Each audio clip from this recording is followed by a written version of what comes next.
Allahumma barik wa salli wa sallim nahmadu nusalli ala rasulihil karim amma ba'. Sayyidina Abu Hurairah radhiyallahu anhu berkata, Nabi SAW bersabda bahawa Allah SWT berfirman, aku melakukan sesuatu terhadap hamba-Ku sebagaimana sangkaannya terhadapku. Apabila dia mengingatiku, maka aku akan bersamanya. Jika dia mengingatiku dalam hatinya, maka aku akan mengingatinya dalam hati diriku. Jika dia mengingatiku dalam perhimpunan, maka aku akan mengingatinya dalam perhimpunan yang lebih baik, yakni perhimpunan para malaikat. Seorang hamba yang menuju ke arahku sejengkal, maka aku akan menuju ke arahnya sehasta. Jika datang kepadaku sehasta, maka aku datang kepadanya sedepa.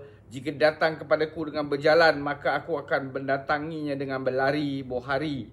Sayyidina Abu Hurairah radhiyallahu an berkata, Nabi SAW bersabda bahawa Allah SWT berfirman, aku melakukan sesuatu terhadap hamba-Ku sebagaimana sangkaannya terhadapku.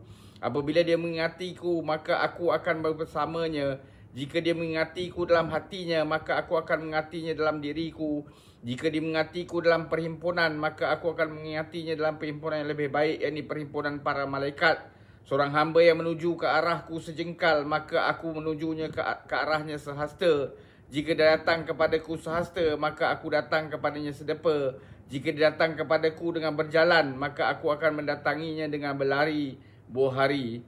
Keterangan maksud hadis di atas ialah siapa yang melakukan amal soleh untuk menghampirkan diri kepada Allah Subhanahu wa taala, maka Allah SWT akan lebih lagi menghampirinya dengan rahmat dan pertolongannya.